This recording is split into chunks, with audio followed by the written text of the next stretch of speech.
चलिए शुरू करते हैं। नेट की वजह से थोड़ा सा ब्रेक हो गया था। तो precaution while working in laboratory, सबसे पहले इंट्रोडक्शन फेज में हमने ये समझा कि लैबोरेटरी क्या है। वो जगह है जहां पे क्या होता है, हम लोग सैंपल यानी आपके ब्लड सैंपल की, यहां अगर मैं सैंपल बोलूंगा, अगर मैं वर्ड यूज कर रहा हूं सैंपल, इसका मतलब वो किसी भी टाइप का सैंपल हो सकता है।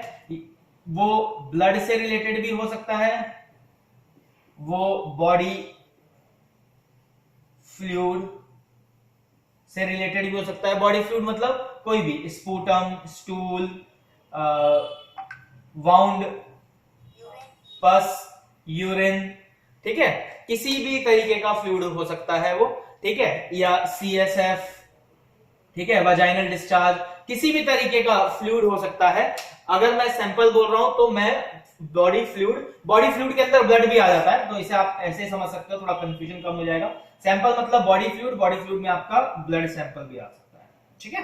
तो ये हो गया आपका ब्लड हो गया, वेजाइनल फ्लूइड हो गया, CSF हो गया, आपका यूरिन हो गया, स्पूटम हो गया, ठीक है, वॉमिट हो गया। बहुत सारे बॉडी फ्लूइड हैं, किसी भी तरीके के बॉडी फ्लूइड की बात की जाएगी, यानी आपके सैंपल के टाइप की बात की जा रही है। तो ये सारे सैंपल क्या हैं, जब लेबोरेटरी में ये सैंपल एंटर होते हैं तो हम इसे क्या इन्फेक्टेड मानते हैं। यानी अगर कोई HIV का टेस्ट के लिए आ रहा है तो प्राइमरीली हम क्या करेंगे, उसको पॉजिटिव लेके चलेंगे, ठीक है। तभी तो आप प्रिकॉशन लोगे। भाई आप सैंपल आया और आपने बोला ये तो नेगेटिव है, तो इसका मतलब ये थोड़ी है कि वो नेगेटिव ही होगा, अभी तक टेस्ट तो लगाया नहीं है, आइडेंटिफिकेशन तो हुआ नहीं है, तो आप रिपोर्टिंग नहीं दे सकते।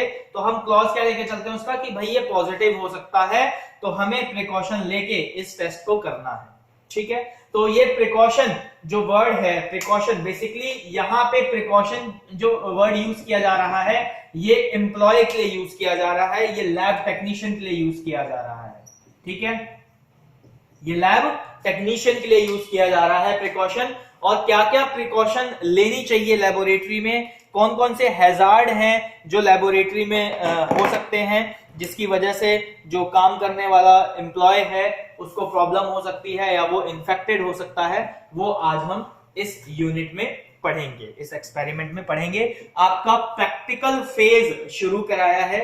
हिमेटोपोइसिस सेल फॉर्मेशन आप पढ़ चुके हैं, RBC आप पढ़ लिया है आपने, WBC के बारे में पढ़ लिया है आपने, प्लेटलेट के बारे में पढ़ लिया है। अब लेबोरेटरी फेज पे हम आ गए हैं, थ्योरी पार्ट को हमने कवर अप कर लिया है 70%।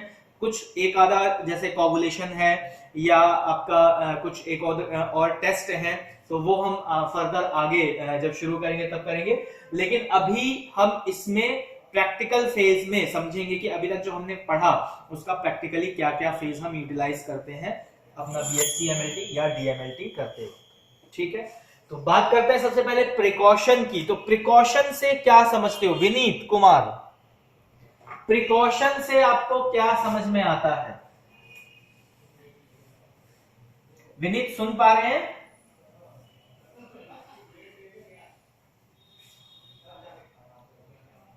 विनीत कुमार सुन पा रहे हैं?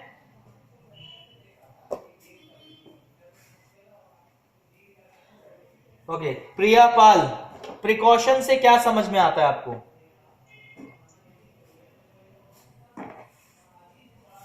वर्ड यहां यूज हो रहा है प्रिकॉशन, तो इससे क्या समझ रहे हो?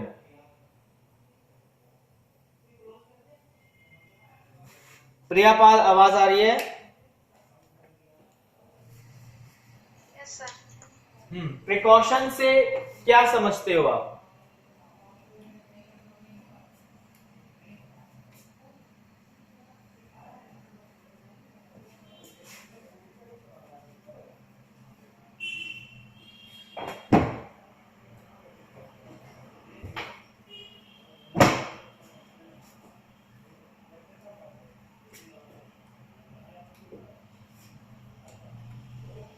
अंजलि, प्रिकॉशन से क्या, मैं इंग्लिश का मीनिंग ही तो पूछ रहा हूं, इतना सोचना क्या पड़ रहा है आप लोगों को? प्रिकॉशन से क्या समझते हो आप लोग?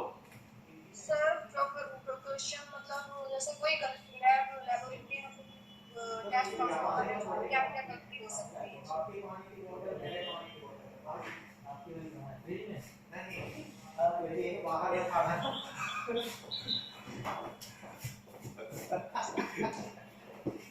हाँ जी, क्या बताया? सर जैसे लेबोरेटरी में कोई प्रैक्टिकल परफॉर्म कर रहे हैं उसमें मतलब क्या अभी लेबोरेटरी भूल जाओ, अभी लेबोरेटरी भूल जाओ, ठीक है? अभी लेबोरेटरी भूल जाओ, सिर्फ प्रिकॉशन की बात करते हैं। तो प्रिकॉशन से क्या समझ में आ रहा है? क्या गलतियां हो सकती हैं प्रिकॉशन से, मतलब लेकिन ठंडा होगा, गर्म हो जाएगा। प्रिकॉशन मतलब क्या बोला? गलतियां।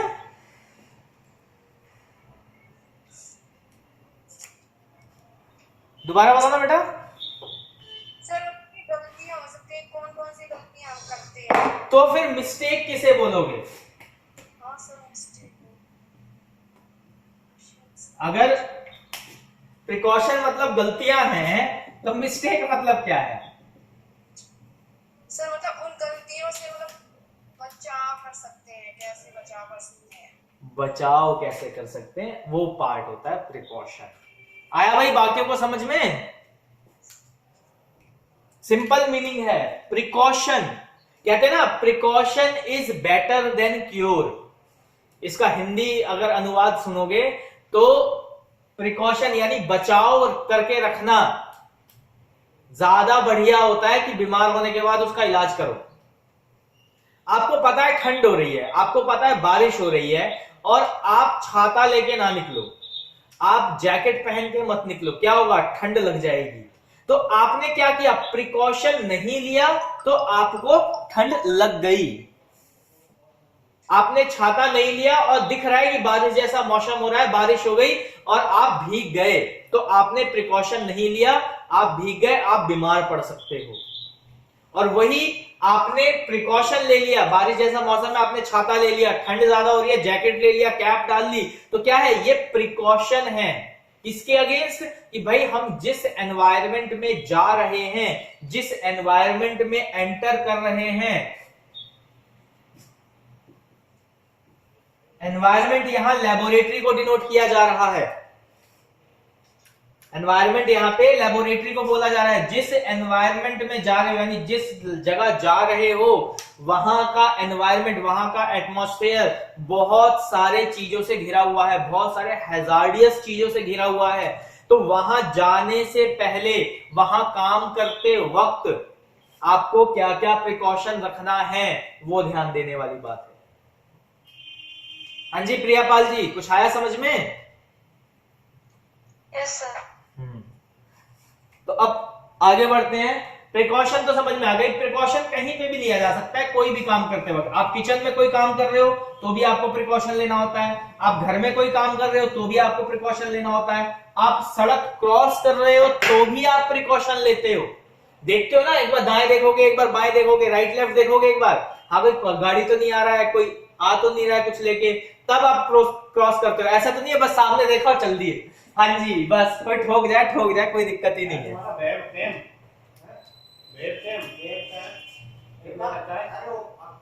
तो इसका ध्यान रखना है, प्रिकॉशन का ध्यान रखना है। कहां पे ध्यान रखना है? तो कंप्यूटर है खुद अपने हिसाब से एक कान में से बोलने वाइल वर्किंग ऐसे 300 तक आएगा तभी लेना। In laboratory. कहां पे प्रिकॉशन देखनी है? काम करने वाली जगह पे। कौन सी जगह पे? लेबोरेटरी के जगह पे। क्लियर है? तो अब लेबोरेटरी की जगह पे क्या क्या सामान, क्या क्या चीजें हैं जिससे प्रॉब्लम हो सकती है। ठीक है, तो सबसे पहली क्या चीज हो सकती है भाई? कौन कौन सी ऐसी चीजें हैं लेबोरेटरी में जिससे हमें प्रिकॉशन की जरूरत है? सबसे पहली चीज, रानी है लाइन पे? हाँ है, रानी देवी। सबसे पहली चीज ऐसी कौन सी है जो प्रिकॉशन चाहिए होती है हमें लेबोरेटरी में, जिससे प्रिकॉशन चाहिए? यूरिन का सैंपल है। यूरिन के सैंपल से क्या होगा? हैं? इन्फेक्शन हो सकता है। अगर यूरिन आपके हाथ पे गिर गया किसी का तो आपका हाथ इन्फेक्शियस हो जाएगा। अच्छा, हो जाएगा। क्या क्या इन्फेक्शन हो सकते हैं?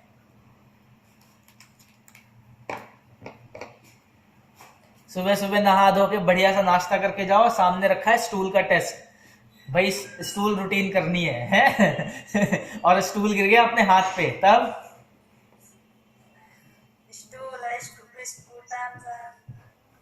और क्या मतलब क्या प्रॉब्लम हो सकती है, मैं वो जानना चाह रहा हूँ।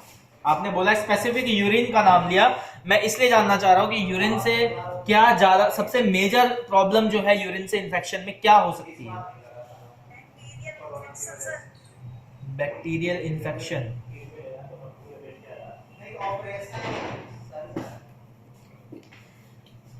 तीन मोटी मोटी चीजें समझो पहले तो, ठीक है? सबसे पहले तीन मोटी मोटी चीजें समझो। सबसे पहली चीज क्या है जो समझनी है? तो सबसे पहली जो चीज है वो है आपका सैंपल। सबसे पहली चीज क्या है? सैंपल। अब सैंपल में कुछ भी आ गया, कंप्लीट बॉडी फ्लूइड,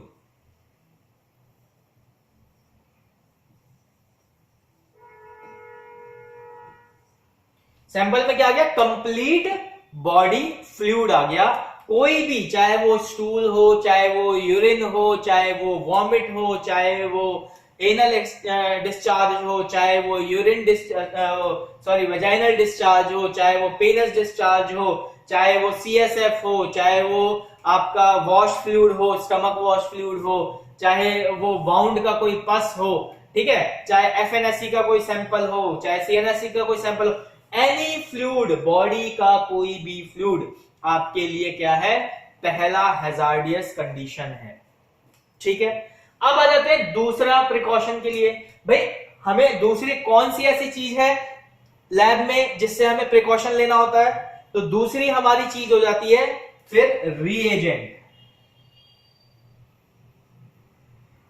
या और एनी केमिकल।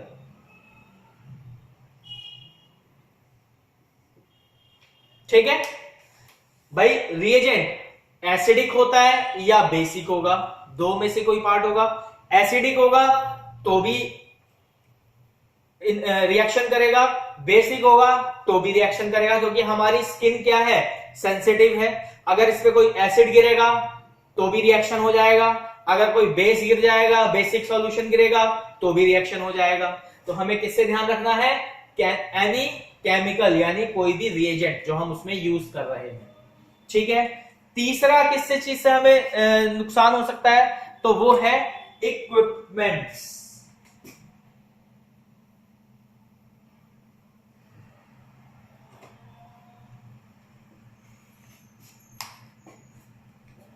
तीसरा कौन सा है? Equipment, analyser. इक्विपमेंट के अंदर क्या क्या आते हैं? एनालाइजर आएगा, ठीक है, ग्लासवेयर आएगा, ठीक, और क्या आ सकता है?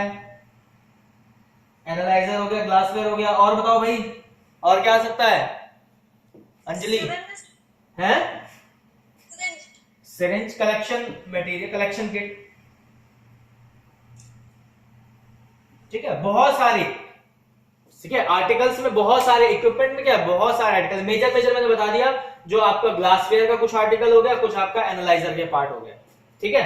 तो ये तीन मेजर चीजें हैं जिससे हमें हैजार्ड को फेस करना पड़ सकता है। अगर हम इस तीन चीजों पे फोकस नहीं करेंगे, किसके लिए? प्रिकॉशन के लिए, तो हम इन्फेक्टेड हो सकते हैं, हम एक्सीडेंट के फेस पे आ सकते हैं, हम चोट लग सकती है, हम बीमार पड़ सकते हैं। फॉर एग्जाम्पल, अगर आपने लैब में जाने से पहले PPE, पर्सनल प्रोटेक्टिव इक्विपमेंट्स या पर्सनल प्रोटेक्टिव गियर्स, कुछ भी बोल सकते हो, ठीक है? चाहे पर्सनल प्रोटेक्टिव इक्विपमेंट बोलो, चाहे पर्सनल प्रोटेक्टिव गियर बोलो, अगर आपने नहीं पहना तो 100% आप टाइप 1 से, ये क्या है? फर्स्ट, ठीक है, ये फर्स्ट टाइप है। टाइप फर्स्ट से आप इन्फेक्शियस हो ही जाओगे, आप एक्सीडेंट कॉज में जाओगे ही जाओगे, एक्सीडेंट फेज में जाओगे ही जाओगे, अगर आपने पीपीई या पीपीजी पर्सनल प्रोटेक्टिव इक्विपमेंट या पर्सनल प्रोटेक्टिव गियर्स नहीं पहने होंगे तो। आशा, पर्सनल प्रोटेक्टिव इक्विपमेंट्स और गियर का नाम बताओ जरा। Asha ji sir. Personal protective equipment, कौन कौन से पर्सनल प्रोटेक्टिव इक्विपमेंट होते हैं? जैसे एप्रन, ग्लव्स, मास्क। एप्रन जो है वो हॉस्पिटल में वर्ड यूज किया जाता है, हमेशा याद रखना लैब कोट आपका लेबोरेटरी में यूज किया जाएगा। और सर मास्क, ग्लव्स, शूज और hair hair cover, okay. Cap sir, sorry, cap, hair cap sir, hair band, अच्छा। कैप सर, हेयर कैप, अच्छा। कैप नहीं होता है बेटा, कैप होता है, CAP, कैप। क्लियरली बोलो। और भी कुछ है? चलो एक बार रिवाइज कराता हूं मैं। देखो, कभी भी कोई पर्सनल प्रोटेक्टिव इक्विपमेंट या गियर की बात की जाए तो आइदर टॉप टू बॉटम चलो या बॉटम टू टॉप चलो, एक सीक्वल में चलो जिससे आपको याद भी रहेगा और पहनते वक्त इजी भी रहेगा। तो सबसे पहले हम बात करते हैं, तो टॉप से बॉटम तक की मैं बात करूंगा। तो पहला आ गया आपका हेयर कवर, ठीक है। हेयर कैप बोलो या हेयर कवर बोलो, वो एक ही चीज है। तो आपने हेयर को कवर कर लिया। उसके बाद आता है आपका आईज, तो उसके लिए गॉगल्स हो गए। फिर आता है नोज एंड माउथ, तो उसके लिए मास्क हो गया। फिर आता है आपका लैब कोट, ठीक है, तो लैब कोट हो गया। फिर हैंड्स आए तो ग्लव्स हो गया। उसके बाद क्या है, अब लैब कोट दो टाइप के होते हैं, एक हाफ और एक फुल लेंथ होता है। तो फुल लेंथ पहना जाता है लेबोरेटरी में, ठीक है। एप्रन जो है वो हमेशा आपका हाफ रहता है, ठीक। क्लियर हो गया? इसलिए मैं बोल रहा था कि एप्रन और लैब कोट में फर्क होता है। लैब कोट क्या है, आपका फुल लेंथ रहता है, यानी आपके शोल्डर से लेके आपके नीज के नीचे तक वो कवर करेगा, ठीक है। उसके बाद आते हैं शूज, हम पहन के ही आते हैं तो शूज कवर होता है उसके ऊपर से, ठीक है। तो ये आपके पीपीई या पीपीजी में आते हैं। दूसरे टाइप में अगर हम बढ़ते हैं आगे, तो रिएजेंट और केमिकल, ठीक है। तो रिएजेंट और केमिकल की बात करेंगे तो कौन से ऐसे रिएजेंट्स हैं जिससे हमें प्रिकॉशन लेने की जरूरत पड़ेगी। अगर आप लेबोरेटरी में जा रहे हो और आपको नॉलेज ही नहीं है लेबोरेटरी की, जो सबसे बड़ा पॉइंट है, भाई मैं लेबोरेटरी में गया और मुझे यही नहीं पता कि NaCl का कंसंट्रेशन क्या होता है, NaCl का यूज कहां होता है, ठीक है, या HCl का क्या कंसंट्रेशन होता है, या HCl का यूज कहां होता है, ठीक है, H2SO4 क्या चीज है, उसका यूज कहां होता है। ये सारे एसिडिक और बेसिक बता रहा हूं मैं, ठीक। उसमें या आपका लिस्मन स्टेन है, हिमाटॉक्सिलिन स्टेन है, नेगेटिव स्टेन है, फ्लोरोसेंट स्टेन है, आपका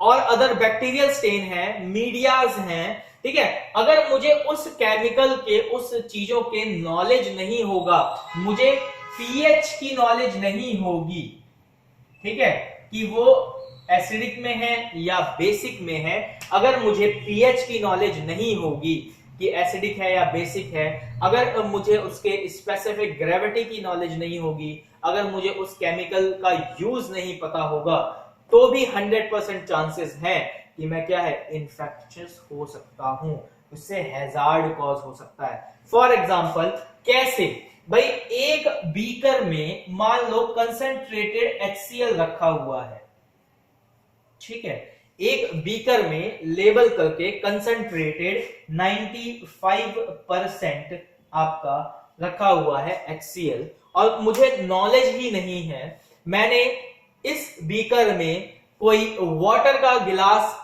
गलती से चला गया या कोई प्लास्टिक वेयर इसमें मैंने डाल दिया, तो क्या होगा, इसमें से फ्यूम्स निकलने लगेंगे, ठीक है, हो सकता है वो पॉपअप करे और वो फ्यूम आसपास में कोई रिएजेंट पड़ा है या कोई पेपर पड़ा है उस पे गिरे, उस पे स्पार्क करे, कोई वायर ही जा रही है या कोई केबल रॉड है एनालाइजर की, मैंने ये बीकर उठा के उसके साइड में रख दिया, हाथ लग के वो गिर जाता है तो क्या होगा, एक्सीडेंट कॉज हो सकता है, फायर कॉज हो सकती है, ठीक है, या कोई वहां पर्सन बैठ के काम कर रहा है तो उसके ऊपर वो एक्सेल गिर सकता है। तो अगर मुझे केमिकल की नॉलेज नहीं होगी, अगर मुझे रिएजेंट की नॉलेज नहीं होगी तो क्या होगा, एक्सीडेंट के चांसेस लेबोरेटरी में बढ़ जाएंगे।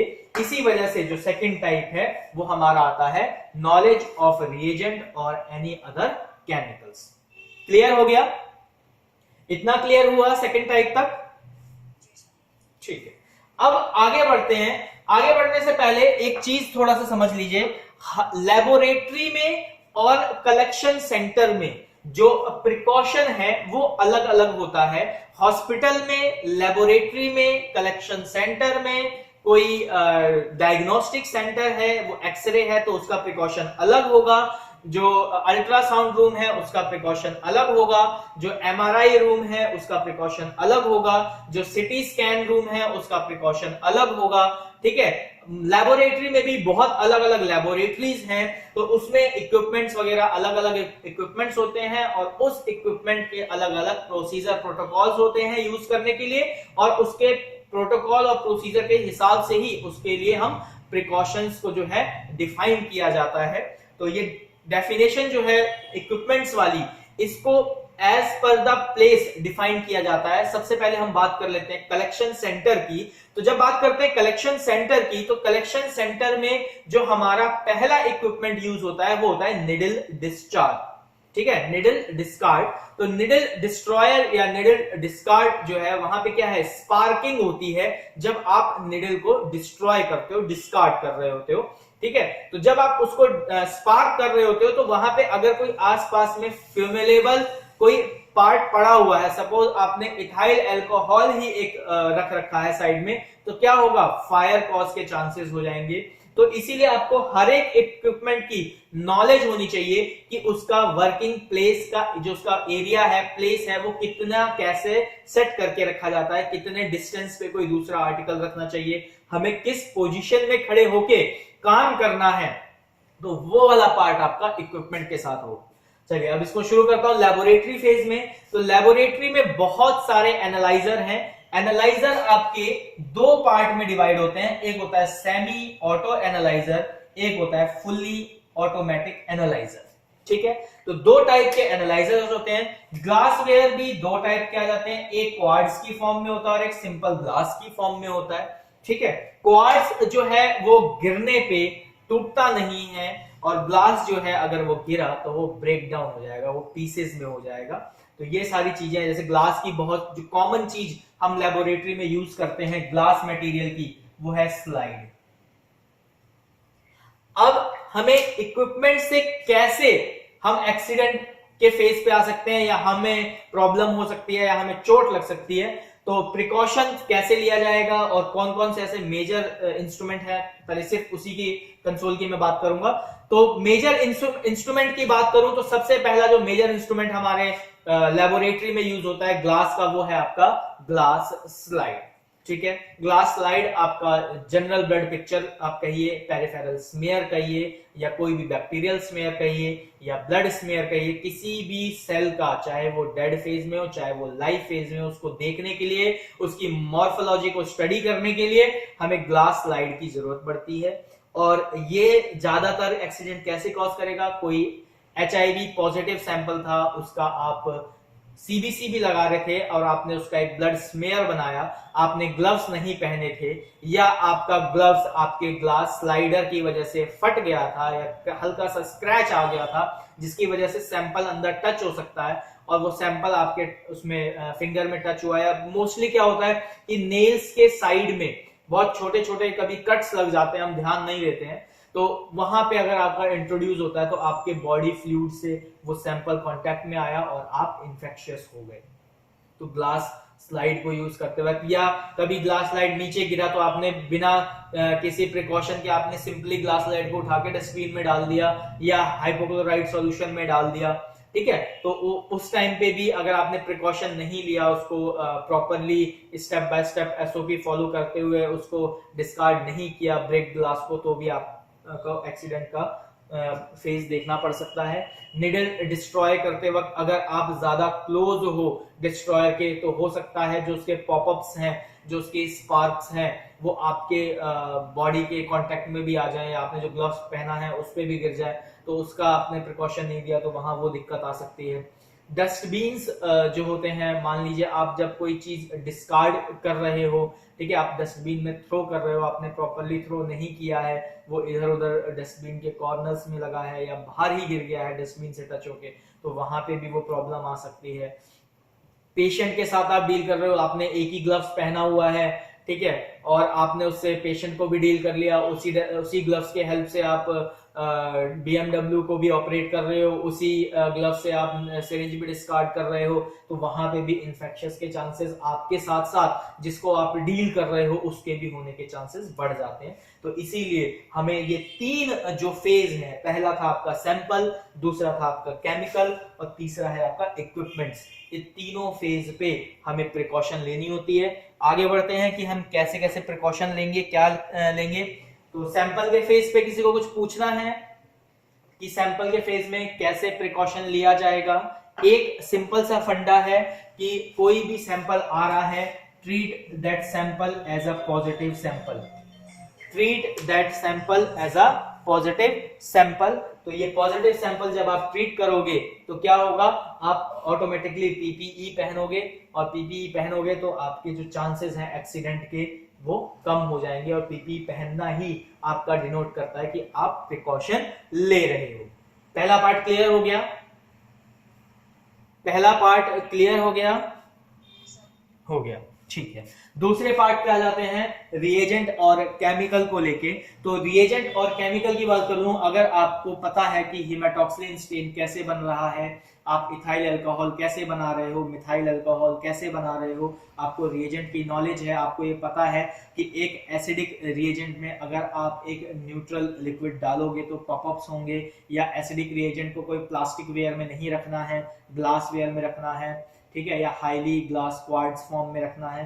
तो कोई कंटेनर ऐसा जो पंचर प्रूफ हो, जो लीक प्रूफ हो, ठीक है, जिसपे एसिडिक का कोई रिएक्शन ना हो, कोई मेटल कंटेनर नहीं होना चाहिए। तो ये इस सब की अगर आपको नॉलेज होगी तो आप इससे एक्सीडेंट से भी बच जाएंगे। क्यों, कैसे बच जाएंगे? सपोज कोई एसिडिक रिएजेंट है और आपने उसको प्लास्टिक वेयर में डाल के छोड़ दिया, रात भर वो एरिया किसी ने ऑब्जर्व नहीं किया, आपके भी दिमाग से स्लिप आउट हो गया, और वो सारा केमिकल प्लास्टिक को बर्न करके, और पूरा रैक जहां आपने रखा था वहां कोई बोर्ड हो सकता है, इलेक्ट्रिक बोर्ड हो सकता है, कोई इंस्ट्रूमेंट हो सकता है, कोई चीज वहां पे ज्वाइंट हो सकता है वायरिंग का, वहां चला गया, वहां से एक्सीडेंट, कोई फायर या कोई मेजर एक्सीडेंट कॉज हो सकता है। तो उस चीज को ध्यान रखना है। तो रिएजेंट की नॉलेज होना, केमिकल की नॉलेज होना लेबोरेटरी में जाने से पहले ये दर्शाता है कि आप प्रिकॉशन ले रहे हैं, किससे? रिएजेंट और केमिकल से।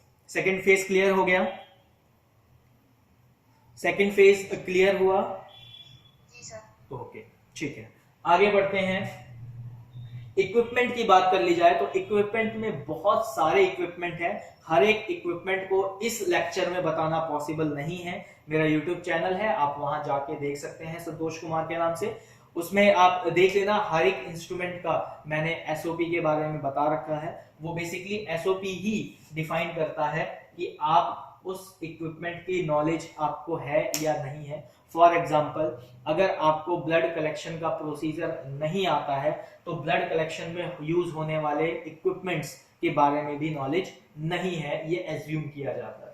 तो जो भी इंस्ट्रूमेंट्स हैं उसके प्रिकॉशन के लिए आपको प्रोसीजर पता होना जरूरी है कि जो इंस्ट्रूमेंट आप यूज कर रहे हो वो किस टेस्ट में लिया जाता है और उसके लिए क्या प्रिकॉशंस ली जानी चाहिए। तो थर्ड पार्ट ये था, क्लियर हुआ? थर्ड पार्ट क्लियर हुआ?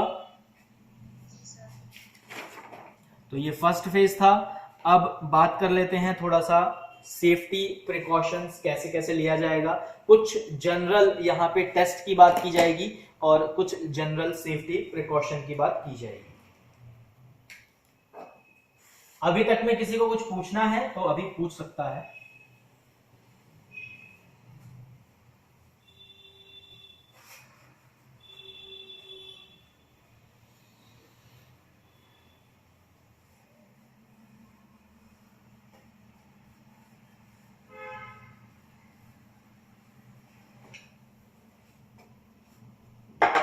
किसी को अभी कुछ पूछना है? ठीक है, प्रिया पाल माइक अनम्यूट कर ले बच्चा। Yes sir, yes sir. हमें जनरल ब्लड पिक्चर बनाना है, ठीक है। बनाने का तरीका मैं बताता जाऊंगा, आप सिर्फ और सिर्फ प्रिकॉशन के स्टेप्स बताएंगे, ठीक है। जनरल ब्लड पिक्चर का मतलब होता है पेरिफेरल स्मीयर, जो हम ग्लास स्लाइड लेके एक ब्लड से फिल्म बनाते हैं। 2 टाइप की फिल्म बनती है, चाहे वो थिक होगी या थिन होगी, ठीक है। तो 2 टाइप की ब्लड पिक्चर रहेगी, थिन या थिक। तो जीबीपी के लिए सबसे पहले मैं ब्लड कलेक्ट करूंगा, तो इसमें क्या क्या प्रिकॉशंस मुझे रखनी होगी कलेक्शन के टाइम पे? Sir syringe. सिरिंज क्या? प्रिकॉशन बताओ बेटा, खाली ये मत बोलो सामान क्या क्या। मैं मटेरियल रिक्वायर्ड नहीं पूछ रहा हूं, मैं प्रिकॉशन के बारे में पूछ रहा हूं। मैं प्रिकॉशन के बारे में पूछ रहा हूं। तो ब्लड कलेक्शन करते वक्त मुझे क्या क्या प्रिकॉशन लेनी होगी?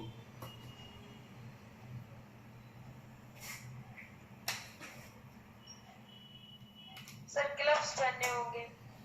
बस ग्लव्स पहनने होंगे? और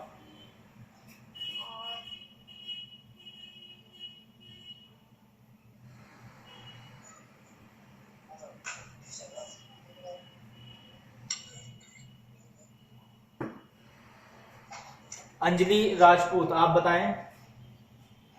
सर जैसे उस सिरिंज से कोई ब्लड कलेक्ट किया है, जिस सिरिंज से मैंने ब्लड कलेक्ट किया है वो हमारी बॉडी में टच नहीं होना चाहिए। हमारी बॉडी में टच नहीं होना चाहिए। हैंड भी हमारी बॉडी का पार्ट है, बिना सिरिंज को पकड़े हम कैसे सैंपल ले सकते हैं? सर मतलब जैसे सिरिंज का जो पार्ट है मतलब उससे मैंने ब्लड कलेक्ट कर लिया है, और जो कर लिया कलेक्शन करने से पहले की बात कर रहा हूं बेटा, अभी कलेक्ट नहीं हुआ है। ब्लड कलेक्शन की बात कर रहा हूं, वहां पे क्या क्या प्रिकॉशन रखा जाएगा?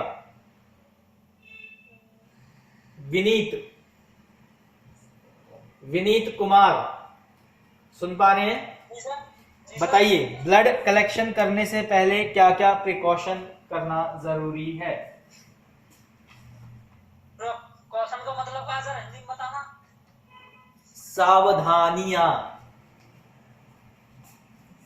क्या क्या सावधानी बरतनी पड़ती है ब्लड लेने से पहले?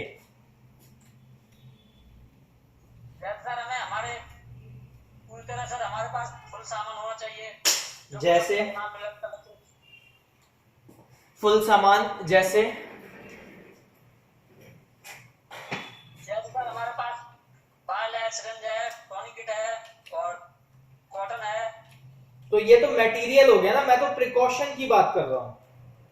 प्रिकॉशन सर जैसे हमारे कोई पेशेंट लेटा हुआ है या बैठा हुआ है वो, ठीक है, बोलते जाएं। हाँ, तो उसे आप पहले तो किसी आप दूसरे इंसान से या तो उसे पकड़वाएं या फिर कैसे भी करें ताकि वो ऊट पटांग हरकत ना करे, हाथ चलाए या फिर कोई। अच्छा ठीक है। उससे हमें पकड़वाने के बाद पहले उसे टॉनिक बांधो या फिर कुछ और भी हो, कोई विधि होगी हमें नहीं, पर हम तो टॉनिक ही बांधते हैं। टॉनिक बांधने के बाद सिरंज हमने थाली।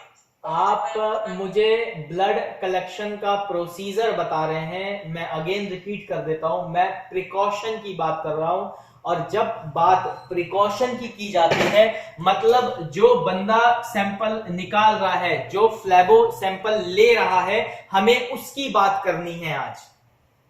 ना ही मैं ब्लड कलेक्शन प्रोसीजर की बात कर रहा हूं, ना ही मैं पेशेंट केयर की बात कर रहा हूं, ना ही मैं पेशेंट प्रोसीजर की बात कर रहा हूं, ना ही मैं ब्लड कलेक्शन प्रोसीजर की बात कर रहा हूं। मैं बात कर रहा हूं प्रिकॉशन की। और जब प्रिकॉशन की बात की जाएगी तो आपको ध्यान रखना है कि जो सैंपल ले रहा है, जो सैंपल ले रहा है, जो निकाल रहा है, उसकी बात करनी है कि उसको क्या क्या सावधानी, क्या क्या प्रिकॉशन रखने चाहिए कलेक्शन करने के टाइम पे या उसके पहले? मैं उसकी बात कर रहा हूं। दोबारा पूछ रहा हूं, अंजनी राजपूत बताइए, आपके हिसाब से क्या क्या चीजें आपके दिमाग में आ रही हैं? सर मतलब जो प्रोसीजर होती है उसका स्टेप बाय स्टेप करना चाहिए। जैसे कि पहले एरिया सिलेक्ट करते हैं, मतलब कि आप फिर प्रोसीजर पे आ रहे हो। सर मैं बताऊं, बताओ रानी। Personal protective equipment. सबसे पहले PPE पहनना जरूरी है, पहला प्रिकॉशन। दूसरा प्रिकॉशन, वेरी गुड रानी। फिर दूसरा होगा सर, जैसे मैं सैंपल लेना, पेशेंट को हमने बैठा दिया हाँ ब्लड कलेक्शन सेंटर में जहां हम सैंपल लेते हैं, हाँ। फिर इसके बाद मटेरियल रिक्वायरमेंट करेंगे। नहीं, वो तो फिर प्रोसीजर मटेरियल रिक्वायर्ड में पहुंच गया। मैं अभी भी प्रिकॉशन की बात कर रहा हूं भाई। पहला प्रिकॉशन हो गया कि उस जो फ्लैबो सैंपल ले रहा है उसको पीपीई पहनना जरूरी है। पीपीई के इक्विपमेंट्स आपको सारे पता है, दोबारा रिपीट करने की जरूरत नहीं है मुझे। उसके बाद का प्रिकॉशन क्या है?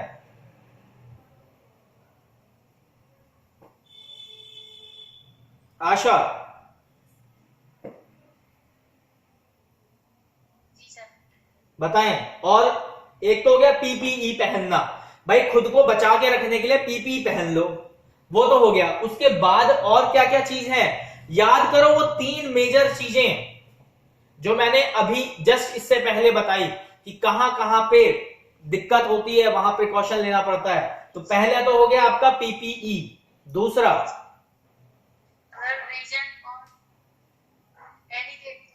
रिएजेंट। आप कौन सा यूज कर रहे हो कलेक्शन में? रिएजेंट तो कोई ऐसा यूज हो नहीं रहा है, तो रिएजेंट को छोड़ दो।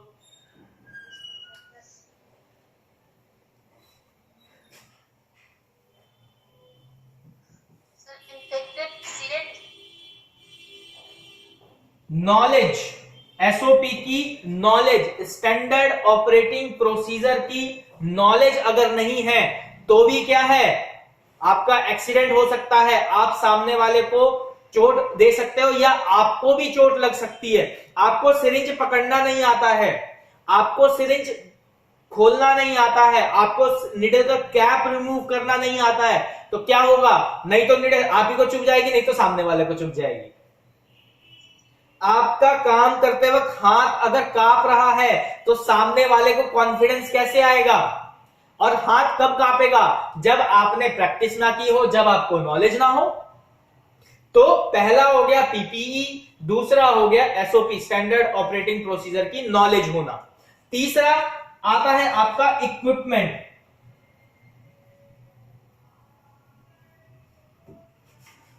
इक्विपमेंट, कौन कौन से इक्विपमेंट आप यूज कर रहे हो? आइदर आप सिरिंज यूज कर रहे हो, आइदर आप वैक्यूटेनर यूज कर रहे हो, आइदर आप टॉर्निक्विट यूज कर रहे हो, आइदर आप कोई बाइंडर यूज कर रहे हो। आपको उस इक्विपमेंट की नॉलेज होना चाहिए, आपको वाइल्स की नॉलेज होना चाहिए, आपको वहां पड़ा हुआ सिरिंज डिस्ट्रॉयर जो है उसकी नॉलेज होनी चाहिए। तो दूसरा प्रिकॉशन, तीसरा प्रिकॉशन स्टेप आ गया आपका इक्विपमेंट्स। ये जो दूसरा पार्ट जो है ना, ये रिलेट करता है यहां पे भी और यहां पे भी। फर्स्ट पार्ट के साथ और थर्ड पार्ट के साथ दूसरा पार्ट रिलेट करता है। नॉलेज एसओपी इक्विपमेंट की भी होती है, एसओपी पीपी पहनने की भी होती है। क्लियर हो गया? अब उसके बाद और क्या नॉलेज है? तो जी पेशेंट केयर की नॉलेज भी होनी चाहिए। पेशेंट को कैसे बैठाना है, पेशेंट को कैसे समझाना है, पेशेंट अगर कोई चाइल्ड फेज में है तो उसको एक जगह टिका के रखने के लिए, बैठा के रखने के लिए कोई अटेंडेंट साथ में चाहिए। अटेंडेंट में भी वो अटेंडेंट चाहिए जो घबराए ना प्रोसीजर को देखते वक्त। अब सिरिंज लग रही है, एक 2 साल का बच्चा है, वो रोएगा ही रोएगा। उसकी मम्मी लेके उसको बैठी है, आप सिरिंज लगाओ, है मेरे लड़के को दर्द हो रहा है, और हाथ उस लेडी ने ही खींच दिया, तो क्या होगा? बाइंडर लगा रखा है, फाउंटेन निकल जाएगा ब्लड का। अक्सर होता है कलेक्शन के टाइम पे, लेडीज अपने बच्चे को लेके बैठी होती हैं, आप सैंपल ले रहे हो, वही हिल जाती हैं, जिसकी वजह से जो बच्चा है, जो पेशेंट है हमारा, वो भी हिल जाता है और एक्सीडेंट हो जाता है। एक्सीडेंट मींस वो नहीं कि चोट बहुत मेजर चोट, एक्सीडेंट का मतलब है या सिरिंज बाहर निकल गई या सिरिंज और अंदर चली गई। भाई छोटा बच्चा तो सिरिंज से डरेगा, वो रोएगा ही, वो हाथ भी हिलाएगा, क्यों? क्योंकि उसको पेन, जरा सा भी पेन महसूस होगा, और नहीं भी होगा तो एक डर की वजह से वो हाथ हिलाएगा कि हाँ सुई लग रही है। क्यों? क्योंकि घर वालों ने बोला था अगर शैतानी करोगे तो डॉक्टर से सुई लगवा देंगे। आज तो डॉक्टर के सामने खड़े हो गए। वो तो जो बंदा सुई लेके खड़ा होगा उससे डर के मारे भाग जाएगा। तो इस जोक्स अपार्ट, तो आपको क्या है, पेशेंट केयर की नॉलेज होनी चाहिए। और last but not the least, आपका वेस्ट मटेरियल को डिस्कार्ड करने की नॉलेज भी होनी चाहिए। तो ये जो दूसरा पॉइंट था, ये हर चीज से रिलेट कर रहा है, चाहे वो आपका पेशेंट केयर हो, चाहे वो बीएमडब्ल्यू हो, ये वेस्ट डिस्कार्ड हम इसको बीएमडब्ल्यू बोलते हैं, बायोमेडिकल वेस्ट। तो चाहे वो इक्विपमेंट की नॉलेज की बात की जा रही हो यूज करने के लिए, चाहे वो पेशेंट केयर की बात की जा रही हो, चाहे वो बीएमडब्ल्यू की बात की जा रही हो, चाहे वो पर्सनल प्रोटेक्टिव इक्विपमेंट पहनने की बात की जा रही हो, दूसरा पॉइंट सबके साथ लाई करता है, पैरेलल चलता है, और ये इंडिविजुअल्स है। तो ब्लड कलेक्शन के टाइम पे प्रिकॉशन का फेज क्या है? ये 4 फेज इंपॉर्टेंट है। कौन कौन से 4 फेज हो रहे हैं अपने पास? तो सबसे पहला हो रहा है आपका पीपीई, दूसरा हो रहा है इक्विपमेंट की नॉलेज, तीसरा हो रहा है पेशेंट केयर, और चौथा हो रहा है आपका बायोमेडिकल वेस्ट। ये प्रिकॉशन का टाइप है। अब जो आप बता रहे थे कि सर पेशेंट को बैठाएंगे, सैंपल लेंगे, वो प्रोसीजर फॉलोअप में चला जाता है। आपको सिर्फ एक वर्ड से टर्म को डिफाइन करना सीखना है। हमने अभी क्या सीखा था? हिमेटोपोइसिस, एक वर्ड से इतना बड़ा चैप्टर डिफाइंड हो गया था। इरिथ्रोपोइसिस, एक वर्ड से पूरा सेल का स्ट्रक्चर डिफाइंड हो गया था। थ्रोम्बोपोइसिस, एक वर्ड से पूरा प्लेटलेट का स्ट्रक्चर डिफाइंड हो गया। ल्यूकोपोइसिस, एक वर्ड से पूरा डब्ल्यूबीसी सेल डिफाइंड हो गए। तो आपको एक वर्ड से डेफिनेशन डिफाइन करना आना चाहिए। पीपी बोल दिया, पर्सनल प्रोटेक्टिव इक्विपमेंट बोल दिया, सामने वाले के दिमाग में चली गई बात कि हाँ भाई किसकी बात की जा रही है? पीपीई, पर्सनल प्रोटेक्टिव इक्विपमेंट की बात की जा रही है। यानी वो आर्टिकल, वो सामान जो हमें बाहर के एनवायरमेंट से बचाए। तो हमें बाहर के एनवायरमेंट से क्या क्या बचा रहा है? हेयर कवर कर लो जी, कैप लगा के बाल बच जाएंगे, आंखों को गॉगल्स लगा के पहन लो जी, कोई भी केमिकल है या कोई लाइट है उससे बच जाओगे। मास्क लगा लो जी, तो कोई आप इनहेल नहीं कर सकते, कुछ खा नहीं सकते, मास्क पहन रखा है, ठीक है, कोई टेस्ट नहीं हो सकता सैंपल या कुछ भी ऐसा। लैब कोट पहन लो, तो कोई केमिकल अगर इनकेस गिर गया तो आपके अंदर कपड़े या आपके हाथ पे नहीं आ सकता। ग्लव्स पहना है तो हाथ पे नहीं आएगा, शू कवर डाल दिया तो पैर भी बच गए। तो पीपी का मतलब ये हो गया। आ जाते हैं इक्विपमेंट। अब जो इक्विपमेंट मैं यूज कर रहा हूं, मैं यहाँ पे लैपटॉप और मोबाइल फोन और कैमरा यूज कर रहा हूं, मुझे इसकी नॉलेज ही नहीं है, तो क्या होगा? ये टूट जाएगा या मुझे करंट लग जाएगा, ठीक है, यही होगा। तो उसकी नॉलेज हो गया। अब मेरे को यूज करने के लिए आपको बता रहा हूं, यानी मैं आप लोगों को समझा रहा हूं, पढ़ा रहा हूं, तो वहां पे पेशेंट है हमारे सामने। मुझे अगर आप लोगों को डील करना नहीं आएगा तो क्या होगा? आप भी निकल जाओगे, इसको तो कुछ आता ही नहीं है, छोड़ो यार, बेकार टीचर है। तो ऐसा ही अगर उसको नॉलेज नहीं होगी इन सब चीजों की, तो सामने वाला कहेगा ये तो बेकार फ्लैब हुआ है, ये तो बेकार टेक्नीशियन है, हटाओ इसको, ठीक है। दूसरा क्या है? Biomedical waste. भाई आपको यही नहीं पता कि निडल कहां डिस्कार्ड करनी है, उसकी बॉडी कहां डिस्कार्ड करना है, कॉटन जो आपने क्लीन किया वो कॉटन कहां जाएगा, जो पेशेंट को देके हाथ ब्लड रोकने के लिए थोड़ी देर रखवाया था वो कॉटन कहां जाएगा, तो वो भी गड़बड़ है। आप किसी और को इन्फेक्शियस कर दोगे या खुद भी हो सकते हो, ठीक। तो कलेक्शन के टाइम पे क्या था आपका? ये 4 चीजें इंपॉर्टेंट थी। अब आ जाते हैं बात, ये तो हो गया फ्लैबो कलेक्शन वाले एरिया के बारे में कि जो फ्लैबो को प्रिकॉशन रखनी होती है। अब आ जाते हैं भाई, ब्लड कलेक्ट हो गया, ठीक है, ब्लड कलेक्ट हो गया। एक सिंपल जीबीपी के टेस्ट से बता रहा हूं मैं, और भी टेस्ट जो है उसमें थोड़ा सा अप एंड डाउन रहेगा, ठीक है। तो एक कॉमन टेस्ट लेके चल रहे हैं अभी हेमेटोलॉजी का। उसके बाद आ जाते हैं भाई हमारा इसका प्रोसीजर का, ठीक है। ब्लड कलेक्ट हो गया, अब प्रोसीजर किया जा रहा है, यानी एक फिल्म बनाई जा रही है। ठीक है, तो फिल्म बनाने के लिए हमें क्या क्या चाहिए होता है? हमें चाहिए ग्लास स्लाइड, हमें चाहिए ग्लास स्लाइडर, हमें चाहिए एक स्टेनिंग रैक, हमें चाहिए रिएजेंट जिससे हम स्टेन करेंगे, हमें चाहिए माइक्रोस्कोप, ठीक है, हमें चाहिए और क्या चाहिए? ब्लड सैंपल चाहिए जो हमने सैंपल लिया है, और ईटीसी एक्स्ट्रा ज्योमेट्री आर्टिकल्स, कोई अदर मार्किंग के लिए मार्कर है या स्लाइडर पेन है, ठीक है, वो सारी चीज हो गई। तो ये तो इक्विपमेंट हो गया। अब हमें इसका प्रोसीजर शुरू करना है। अब मैं प्रोसीजर बोलते जाऊंगा। अंजलि राजपूत, आप प्रिकॉशंस बताएंगे मुझे। Okay sir.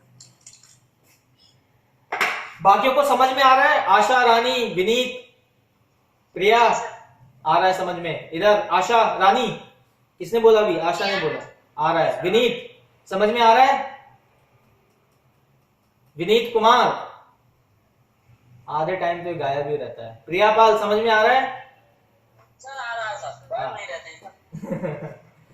चलो, प्रोसीजर की बात करी जा रही है। प्रोसीजर में बता रहा हूं। प्रिया, आप मुझे बीच बीच में प्रिकॉशंस के स्टेप बताते रहेंगे जहां पे आपको लगता है कि सर यहां प्रिकॉशन लेने की जरूरत है। सबसे पहले मैंने लिया एक ग्लास स्लाइड, ठीक है, वो क्लीन ग्लास स्लाइड लिया या स्टेरलाइज ग्लास स्लाइड लिया, कोई सा भी। उसके बाद मैंने 1 ड्रॉप उसमें एक ब्लड सैंपल रखा, ठीक है। फिर स्लाइडर की हेल्प से मैंने उस पे एक, ये जो एरो मार्क कर रहा हूं मैं, ये फिल्म बनाने का प्रोसीजर बता रहा हूं। तो एरो मार्क किया तो मेरे पास क्या हुआ? एक ब्लड फिल्म तैयार हो गई, आइदर थिन या thick according to the angle of this slider. तो ये मेरा प्रोसीजर था। मैंने जीबीपी की स्लाइड तैयार कर ली, जनरल ब्लड पिक्चर की स्लाइड अभी तैयार हुई है, अभी स्टेन नहीं हुआ है, ठीक है, अभी स्टेनिंग नहीं हुई है, अभी सिर्फ और सिर्फ फिल्म तैयार की गई है। यहां तक के प्रोसीजर में कोई प्रिकॉशन? अंजलि राजपूत,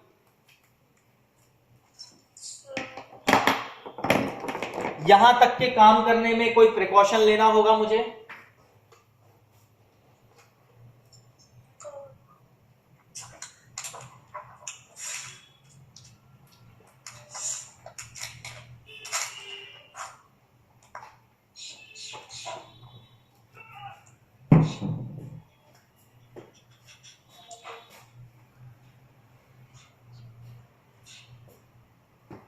हाँ जी,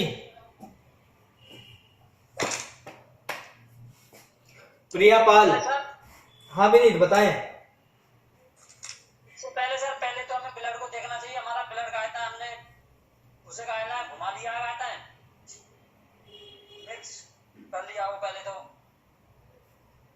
मैं प्रिकॉशन की बात कर रहा हूं, अगेन आप प्रोसीजर की बात कर रहे हैं। प्रोसीजर तो मैंने बता दिया कि मैंने ब्लड सैंपल लिया, उसको मिक्स किया, एक स्लाइड पे एक ड्रॉप रखा, स्लाइडर की हेल्प से फिल्म तैयार कर दी, फिल्म तैयार हो गई। इतने काम को करते वक्त कोई प्रिकॉशन है जो हमें लेना चाहिए? मैं एक लैब टेक्नीशियन हूं, इसको ऐसे समझो, मैं एक लैब टेक्नीशियन हूं, सैंपल मेरे पास आ गया है, मैं लैब के अंदर हूं, मुझे इसका जीबीपी लगाना है, ईडीटीए ब्लड सैंपल है, मिक्स हो रखा है, सब कुछ हो रखा है, मुझे स्लाइड बनानी है। तो स्लाइड बनाने से पहले मैं क्या क्या अपने आप को प्रिकॉट करूंगा, क्या क्या चीजें प्रिकॉशन में रखूंगा? कौन बोल रहा है, रानी या अंजलि? जी सर। कौन बोल रहा है अभी? सर पहले तो पीपी रानी सर। अच्छा चलो, हाँ पहले चलो 50% अभी अंजलि बताएगी, फिर रानी, साथ में दोनों बताना। हाँ, तो पहले पीपीई पहनना जरूरी है। वेरी गुड, इसी की उम्मीद थी मुझे कि कम से कम इतना तो बोल ही दोगे। तो जो लैब में देखो, जिसने सैंपल लिया था वो तो फ्लैबो था ना, वो फ्लैबो था, फेलिबोटमिस्ट था, उसने क्या था, सैंपल लिया था, तो उसने तो पीपी पहना था। अरे जो लेबोरेटरी में उसको भी तो पीपी पहनना है ठीक है, तो पहला हो गया पीपीई। हाँ जी रानी, अब दूसरा बताओ आप। एसओपी, ठीक, बिल्कुल सही। स्टैंडर्ड ऑपरेटिंग प्रोसीजर की उसको नॉलेज होनी चाहिए। जीबीपी करते वक्त क्या क्या मटेरियल रिक्वायर्ड है, कौन सा सैंपल चाहिए, कितना देर मिक्स करना है, हिमोलाइज सैंपल होना चाहिए, नॉन हिमोलाइज होना चाहिए, सीरम चाहिए, प्लाज्मा चाहिए, होल ब्लड चाहिए, ईडीटीए ब्लड चाहिए, सोडियम सिट्रेट ब्लड चाहिए, सोडियम क्लोराइड ब्लड चाहिए, सोडियम फ्लोराइड ब्लड चाहिए, कौन सा ब्लड सैंपल चाहिए, उसकी नॉलेज होना जरूरी है, यानी एसओपी की नॉलेज होना जरूरी है। तीसरा BMW, bio medical waste. Very good Anjali, बहुत अच्छा। बायोमेडिकल वेस्ट की नॉलेज क्यों होना चाहिए? अंजलि रानी आप बताओ।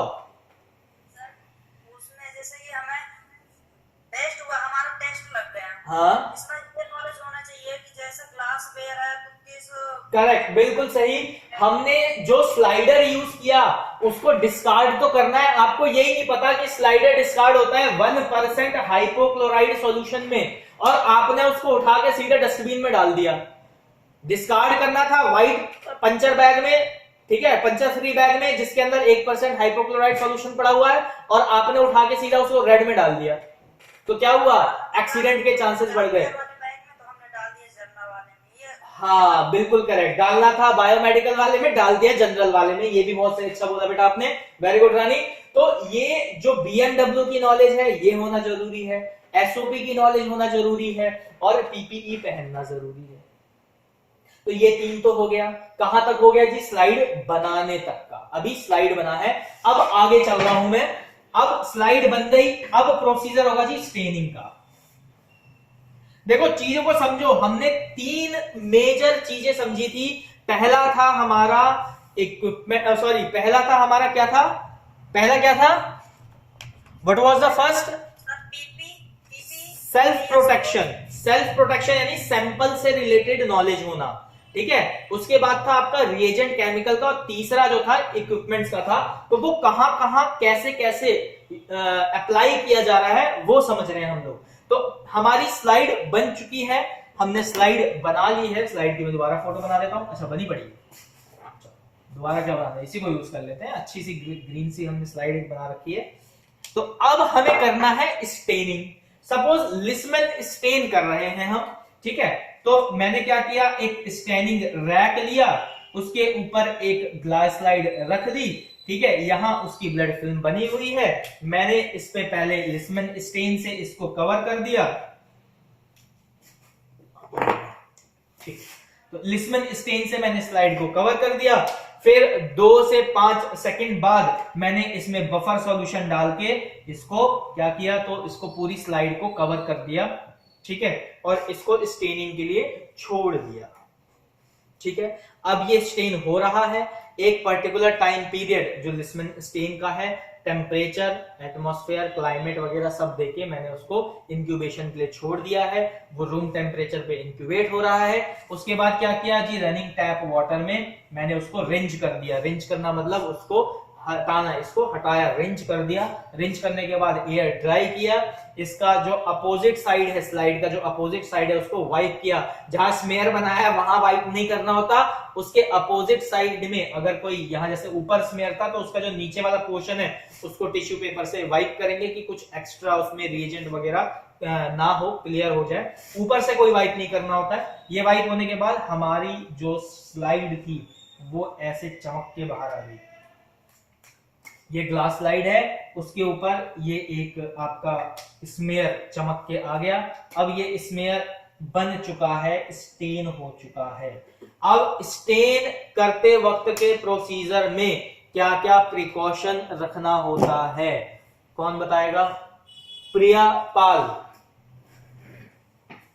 अभी लैब टेक्नीशियन ने एसओपी भी पढ़ रखी थी, ठीक है, उसने पीपीई भी पहन रखा है, ठीक है, और उसको बीएमडब्ल्यू की भी नॉलेज है। तो क्या इस 3 के अलावा भी कोई चीज है ये प्रोसीजर करते वक्त उसको ध्यान रखनी होगी या कोई एक्स्ट्रा प्रिकॉशन लेना होगा? सर स्लाइड क्लीन होनी चाहिए। वो तो एसओपी में आ गया।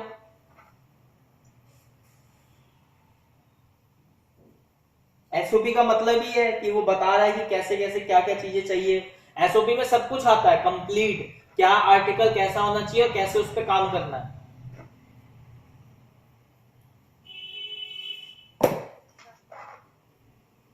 अंजलि,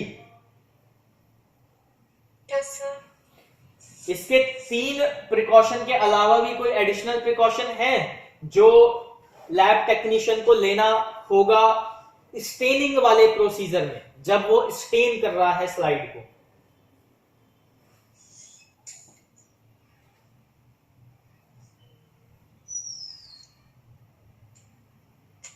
रानी? Sir equipment analyser equipment and analyser, correct.